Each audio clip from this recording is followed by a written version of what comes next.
Yes, I. Love and blessings. Welcome, everybody, international family. Give thanks for being here. You know, this is the first day of I House of Rastafari program.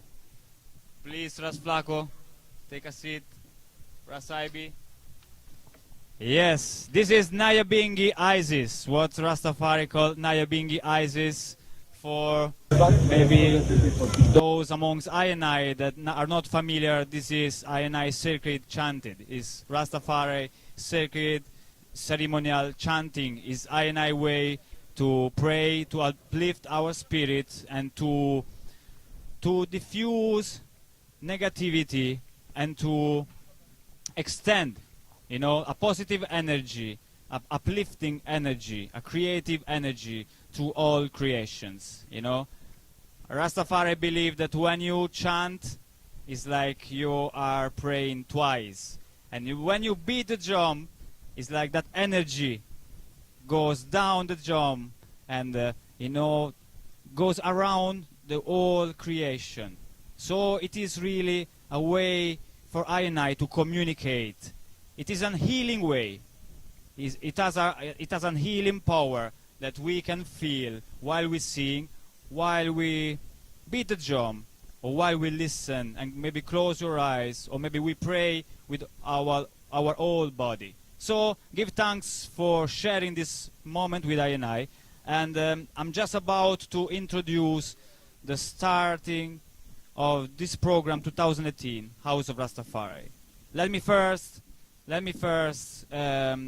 share with you all the joy of being here for our 15th anniversary. This is our birthday. You know, we are here as a House of Rastafari within Rotterdam Sunsplash since 15 years this year. So I want to share with you all the joy, the happiness, the pleasure, and the reverence for all of this, because without you all this could not be possible, you know. So I want to extend my thanksgiving to the organizers, you know, to the whole family, international family that came to help, and obviously, you know, to all of you. One by one, they came here. I can see faces that I recognize through the ears, you know. So it is like a one big family, and it is not without meaning that we decided to name this edition 2018 Over Land and Sea. Our first chant, it was Over Land and Sea. It is an historical chant that talks about the spreading of Rastafari throughout the nations. This beautiful way of life that raised up from the shores of Jamaica, from the ghettos, from the hills of Jamaica, now are spread out throughout Europe, Africa, I mean all continents. There is not one continent in this beautiful creation that is lacking the presence of Rastafari. So we're saying this with a sense of thanksgiving, with a sense of joy, not with pride, but with a reverence in our heart. Since 15 years, we are meeting so many people, so many brethren, passing through the House of Rastafari. So we want to livicate and not dedicate, as we say, these 15 years, you know, to the international family. So this is our way to celebrate our anniversary. So give thanks for being here. We have Flako Tafari, that is our guest speaker as every year, and Flako Tafari is, as you might know already, is involved with many different projects in Jamaica and on an international level. Flako Tafari is part of the Executive Council of World Sound and Power Collective. That is an organization that provides help, financial help, medical help, and assistance for Rastafari elders in need. So Rastafari elders suffering throughout creation, through the help of World Sound and Power Collective, can get a little help, a little strength when it comes to medical assistance or food, medicine, and things like this. Another project of Flako Tafari is Wise Mind Publication, of which he is the head, is the creator of it, and is a publishing company that as an aim and as objective to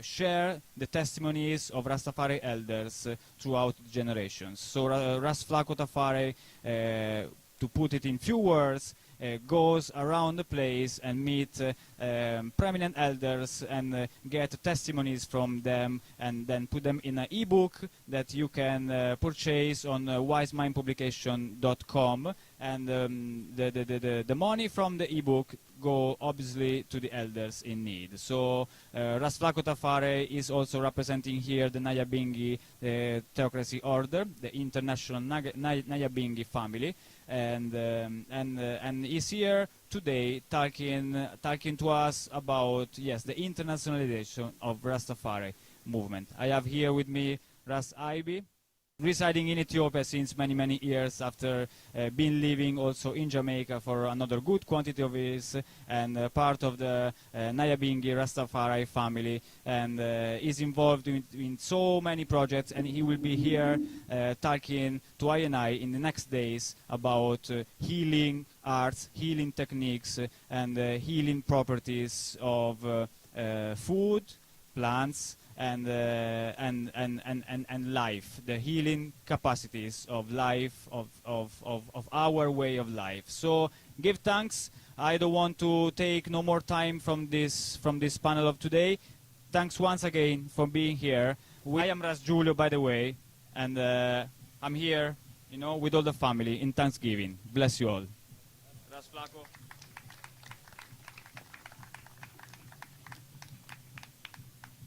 Yes, I. Greetings, blessings, and thanksgiving to everyone who is here.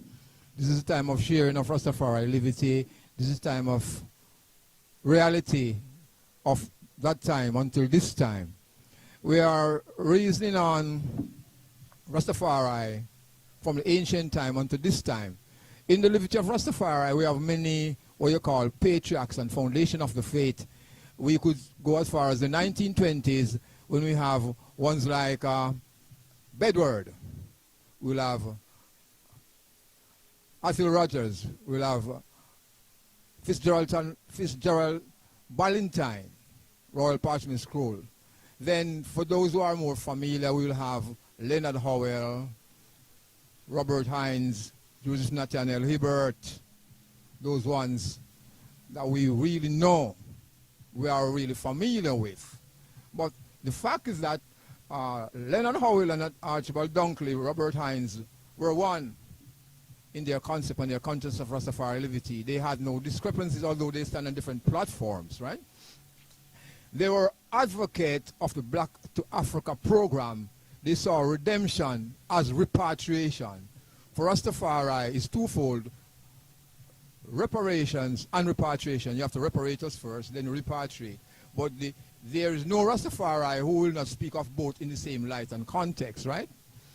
But there are three phases of the Rastafari movement. If you might not know, I'll just bring you up to date. The first phase is the main focus was the promoting of the concept of black God among the people.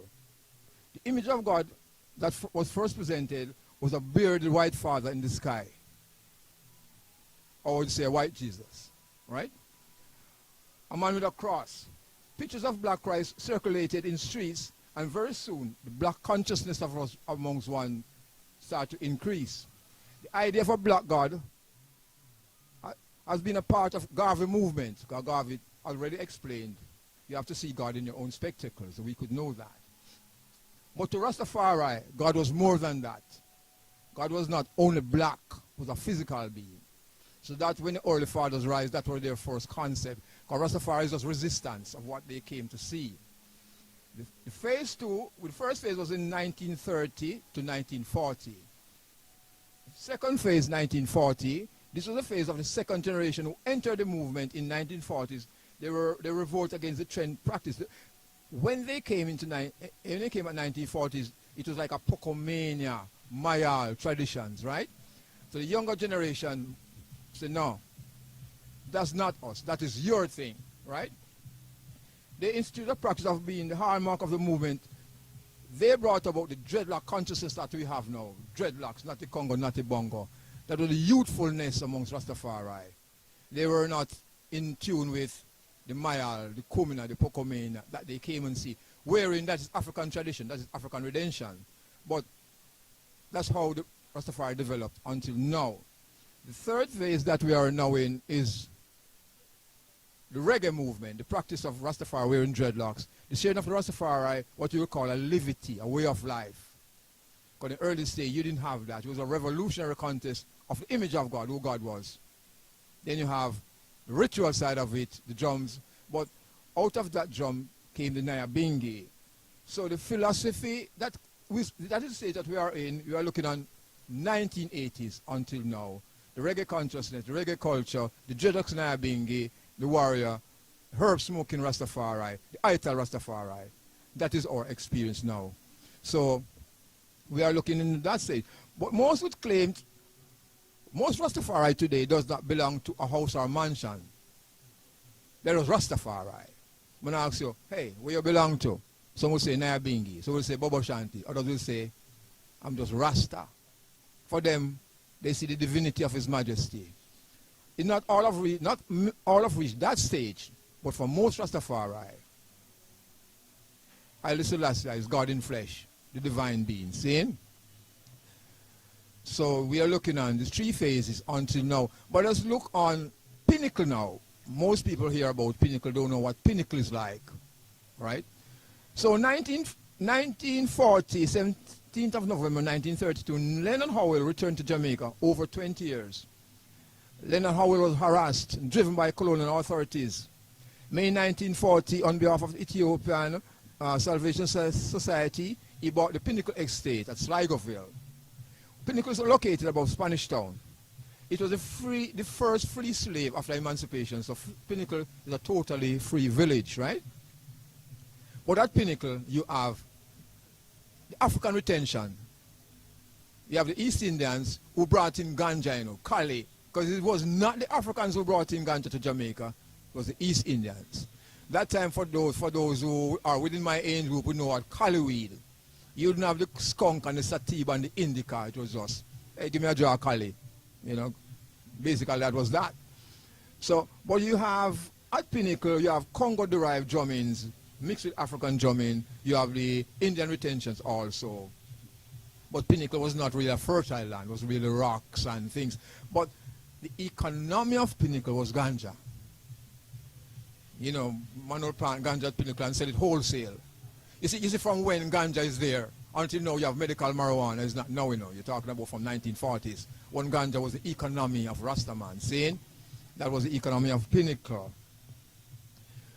But Pinnacle itself was a self-sufficient community. They grow their own food. They make their own shoes. They plant enough crops and sell to Kingstons. Pinnacle was a community by itself. But one thing though, you know about ancient Bongo water. Now being a picture, Bongo water was not in favor of what was going on at Pinnacle. Because Pinnacle was playing Kumina, Pinnacle was playing Mayal, Pinnacle was playing a different jump school. Pinnacle was using people eating goat, eating flesh. That's what they used to. Indians like goats and stuff like that. So, no, Water had a talk with Howell. Say, Howell, I don't know, I don't like what you're doing, You need to step up, you need to change stuff. How many years younger was Flako to Howell? Much younger? 15 years there, 10, 15 years thereabout. But Howell, Rastafari always visit Pinnacle. But remember, you still have to give Howell the credit to bring it to that stage, wherein you have a community, a culture, wherein you have a black identity now. Because what moved Water, is the black identity of the God concept, the God in man, God in flesh. That's how we saw. So Water says, I will create the Nyabingi order. That was in 1947. So Water create what we were just playing, the bass, funde, and repeater. Water. Because Water did not like the Kumina beat. Kumina beat is fast. Kumina beat attracts spirits. When you play Kumina, the ancestors will come. There's no asking. They need no invitation. The drum invite them to your presence. So you have to be a master drummer to take them away or to calm them down. Because if you're weak, you'll be possessed. Within a Kumina settings, you have candles. You have flags. For Water, Haile Selassie is the only candlestick, the burning candlestick. You need no candlelight. Haile Selassie is the light. So we have to step up the thing now. Saying to the Kumina, because Haile Selassie is the only candlelight. We need no other candlelight. Because within a Kumina circle you have candles and you have flags and you have holy water. All those things, and that attract the ancestors. There's nothing wrong with attracting ancestors, But now Bingi said we don't want no spirit, we don't want no doppy, we don't want no people coming in the midst, So within the Nyabingi drum circle that we were playing, it's natural. It flows naturally, see? But in Jamaica now, people was against Pinnacle, especially law on other people. So what they did, 1941, Gleaner reported at the front page, the people of Sligoville were passing through a period of fear. After a few days, 173 heavily armed policemen, most from Kingston, raided Pinnacle. They arrested 70 male Howellites, but Leonard Howell was able to escape. So although Pinnacle was running, the people said, no, you don't want your Rasta people up there, causing problem, planting his heap of ganja and doing these other things. This is typical. So 1954, Pinnacle was raided once again by police and broken up permanently. From 1954, you have no Pinnacle. So they scattered, right? That's, you even come back to the chant, over land and sea. You have a nice base. But Rasta is knowing, no. Rasta says Babylon, you're wicked, Babylon, you're evil. So there is nothing can happen to Rasta that they don't know already. Rasta will not be afraid of anything coming to them because we already know. And we know that trial and tribulation you're going to bear no matter what. So don't be afraid if something happened to you, what you didn't plan for, but in your mentality, you know. See? After Pinnacle, you have Bakawal. Bakawal in Kingston is interpreted as you are behind the wall, you are behind civilization. So Bakawal is like a shanty. You know? Like you have no use, you're living in a slum community. So we look at Bakawal was for most of Tafari, it is an encampment, like a big yard. Are there pictures from Bakawa that you can see how it looks? Yeah, zinc fences, yard, a big fire, people sleeping on hammock. You know, so in Bakawal, you can stay as long as you want. There's always food, there's always herb, there's always a fire going, there's always reasoning. So Bakawal is like an outside university, a holding area. So most ones will walk, you've been to Jamaica, you know how far Mobe is. One will walk from Montego Bay to Kingston just to go to Bakawal. And there was a seat of knowledge and authority. So most of the ancients will go to Bakawal. So around Bakawal you might hear about Akiwalk, Grassyard, Foreshore Road, Shantytown, and Moonlight City. Those are these communities around Bakawal, but they will always go to Bakawal for what? Reasoning, a groundation. So you consider here as Bakawal, the elders will sit and everybody reason and smoke and eat and rest. And with Bakawal, it's ceaseless chanting.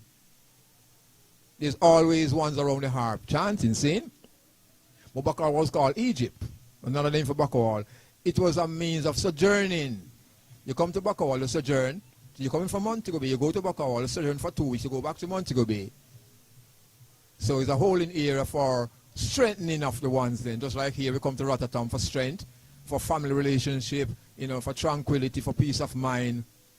That's the same idea we're bringing across, you know. So Bakawal serves its purpose.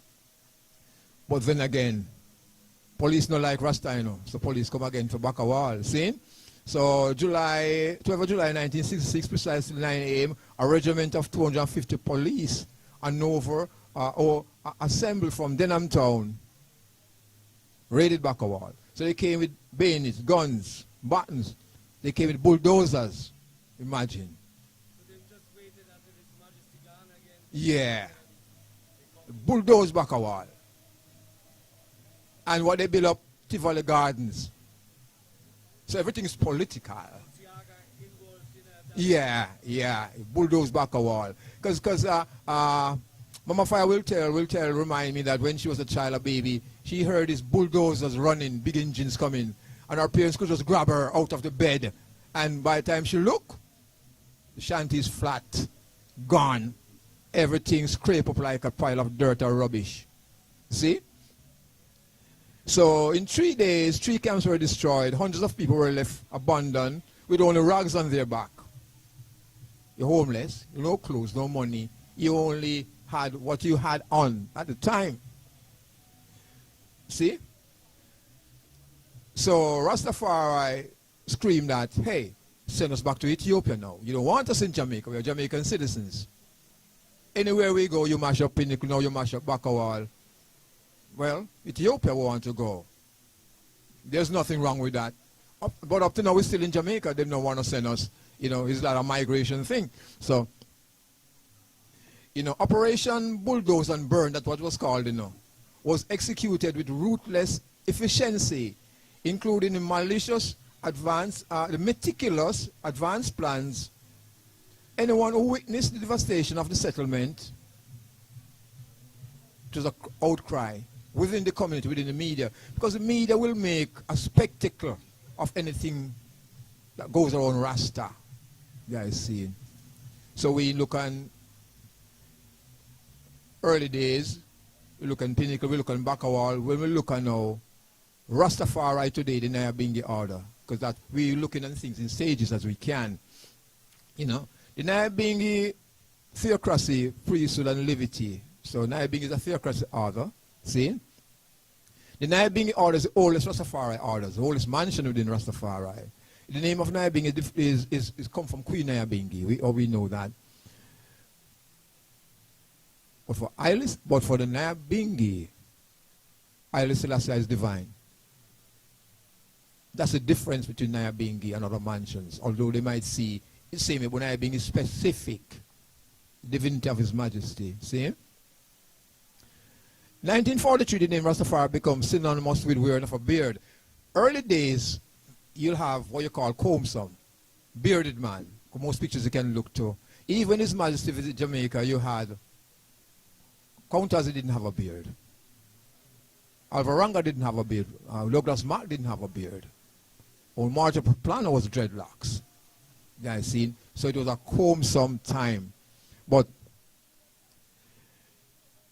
we have Bongo Water now, who came from St. Thomas and an associate. Bongo Water formed within the Rastafari organization, formed the Youth Black Faith, which is a revolutionary set of youths too. Because within Rastafari, you know, every generation changes.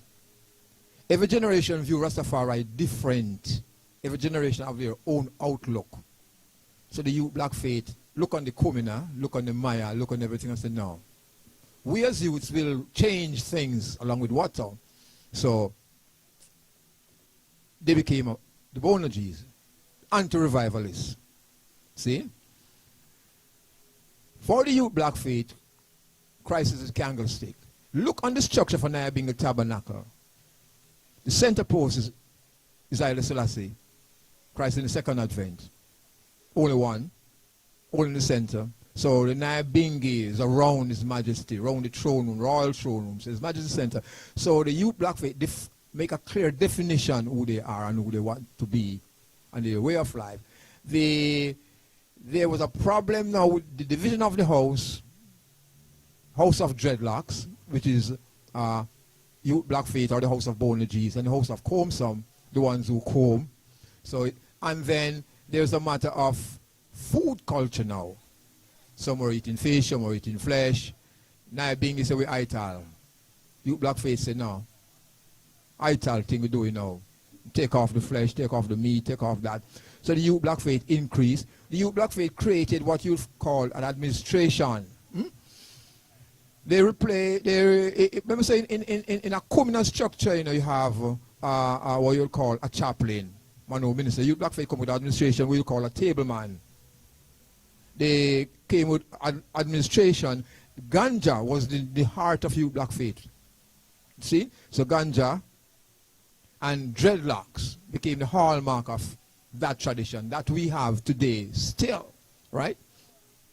So we can see after the destruction of Bakawal, things changed until now. We still have changes, see?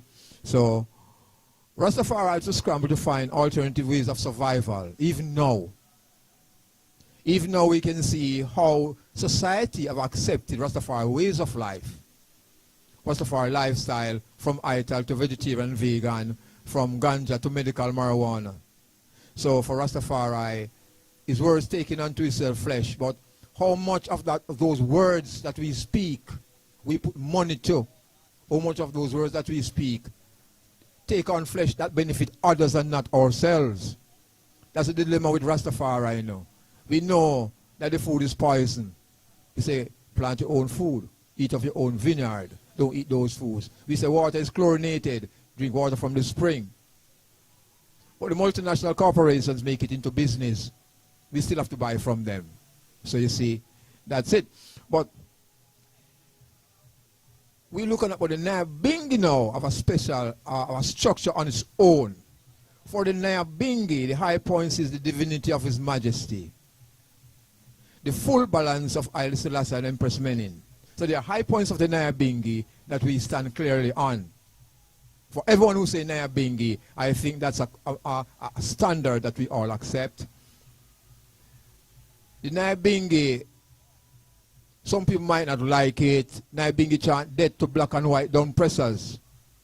Nyabingi is non-partial. Nyabingi don't have no partiality in judgment. Judgment for all. If you're wrong, you're wrong. If you're right, you're right.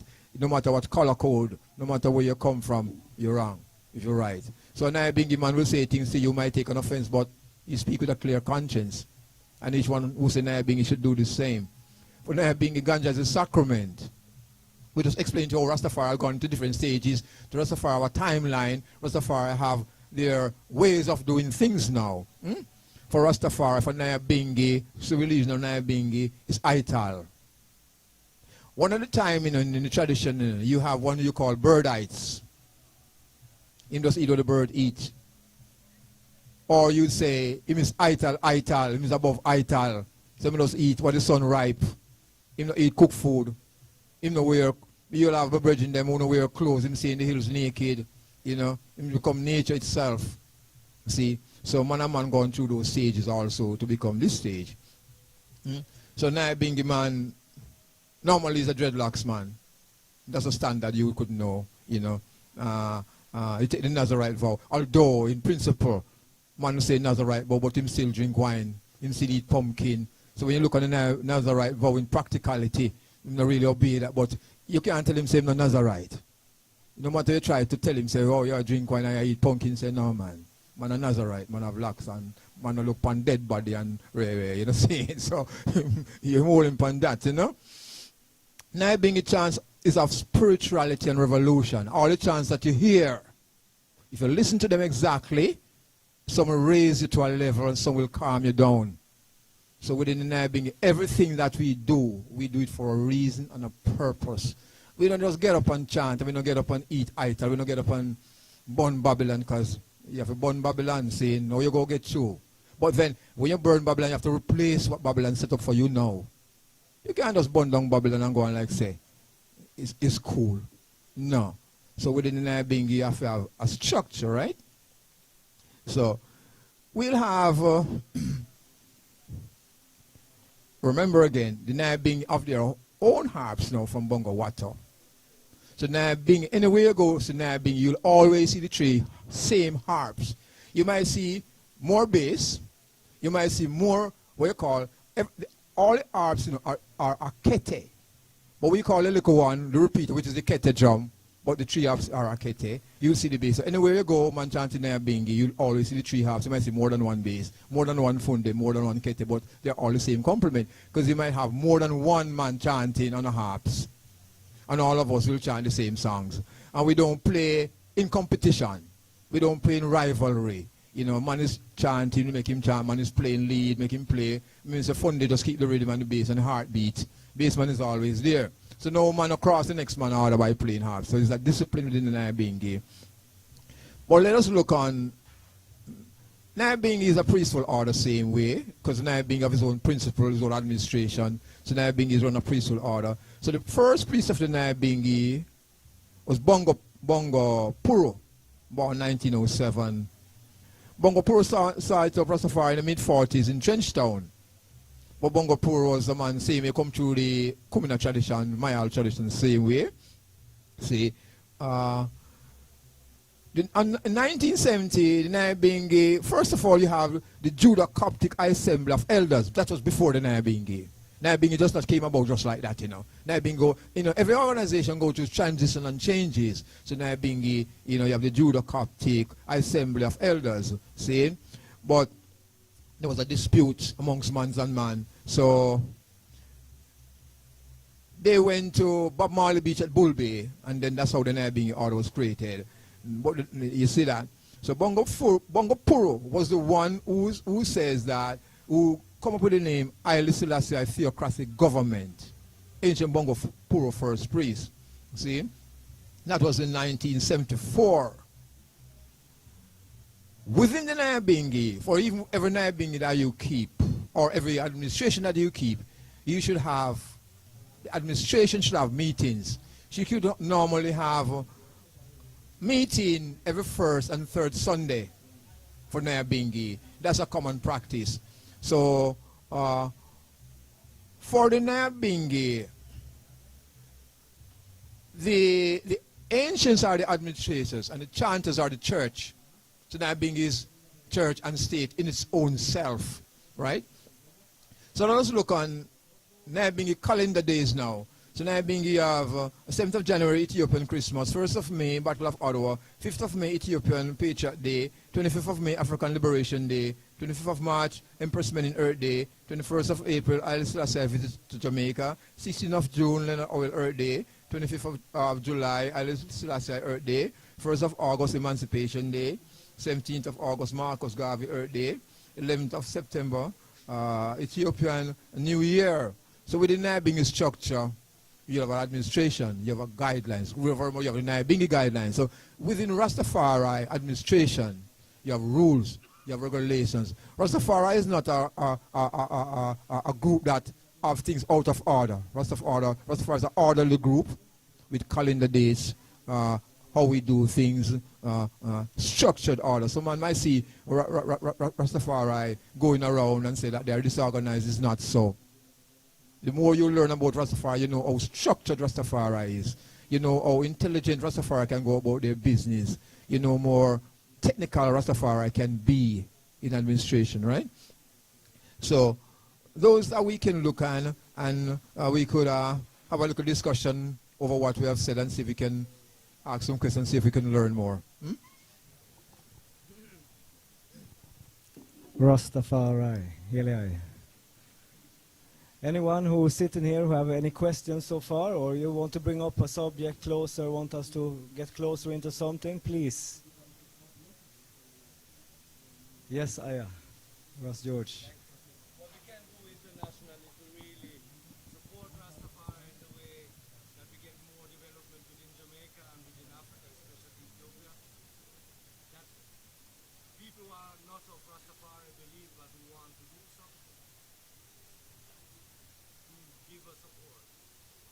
Which way would be the best people? The best way for the people to deal with it.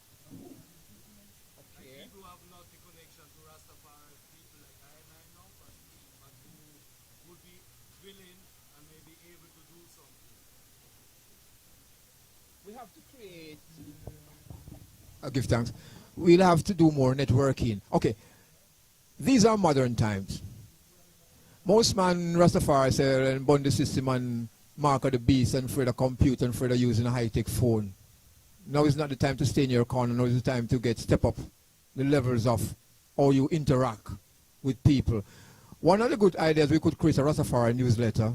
We could integrate house and mansion more closer. We could have more meetings, more visible Rastafari presence then, and more updates and situations that are current, you know.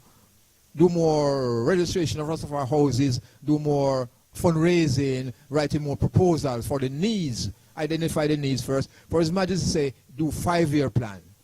So in a Rastafari 5-year plan, we could circulate it for both Rastafari and non-Rastafari. Because remember, you know, we have more sympathizers than Rastafari themselves. Come on, might know how we are not lost because of his job. I say, yeah, we meet idol and smoke weed. He's Rasta at heart. But I don't want to look like Rasta because of certain things. Maybe later down in his life, he might just take on that appearance. But artically he's living, so we'll have to find a way to reach those people who don't have an outward appearance. So more literature, more interacting. Now we have Skype, we have internet connections, we have WhatsApp. But the greatest thing is to create communication means by newsletter forums, bulletins, see me? And then keep more programs that one can travel then internationally to be physically there on spot. So one could actually bring the message home. Say, okay, these are the needs. You know, then one could be more aware on what to contribute. Because some of the times you don't want to contribute because you don't know where the money is going. There's no trustworthiness.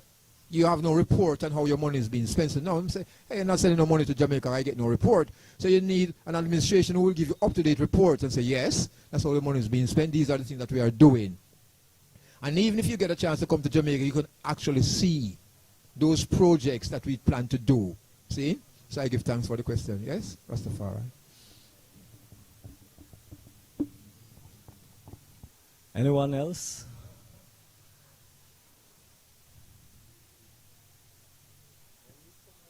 All right, or I will bring forward some things there, because we're living in a time of communication, right? And there's a lot of things happening. So, for instance, there I was saying, how can man get to know what is happening in Africa? Obviously, we must seek out, you know. And I think it's every Rastaman and every conscious person in the world have to involve in Africa affairs, you know. And it don't mean everyone have to go at one time, you know. But if you're not planning yourself to move to Africa, at least involve with somebody who have a conscious project, you know. And in that way, because we know every mikkel meka mokkel, you know, and whatever we can do a lot of things, you know. But unity is strength, we know that. So Africa also is on a course of uniting the various mentions in Africa. We had the first meeting last year in November in Africa, first Rastafari Continental Council meeting, you know, all Africa Rastafari gathering in Shashamane. And we have a following up meeting in May this year in South Africa. And in November this year we have the second meeting, all Africa Rastafari gathering in Shashamane.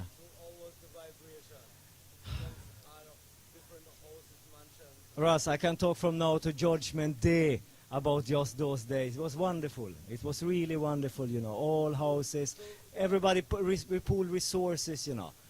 So I think the unification of Rastafari rather take place in Africa than in Jamaica? Well, you see, we always hear say the tables are turning. Well, we're living in a time where tables are really turning, you know. So we used to be the third world. We used to be called the third world. It's actually coming number one. Africa is not the first world, you know. Yeah, everybody have to know that, you know. Africa is coming to be the first world, number one. And all these regions, they will be number 3 or even number 4. So the future is there, you know. So I thinking that everyone, whether you're Rasta or not, you know, from your conscious, involved in Africa affairs, involved in projects in Africa, involved with people who work. Travel like the sign, travel yourself to see a project where you trusted to work with. Travel for yourself to see it, even if you're not moving to Africa, but travel there to see it. Because there happen so much positive things in Africa, and nothing, you are told nothing in the newspaper, or, yeah? That is not in the interest of those who print those things, yeah? Rastafari. Give thanks Ras Flako, give thanks Ras Saibi.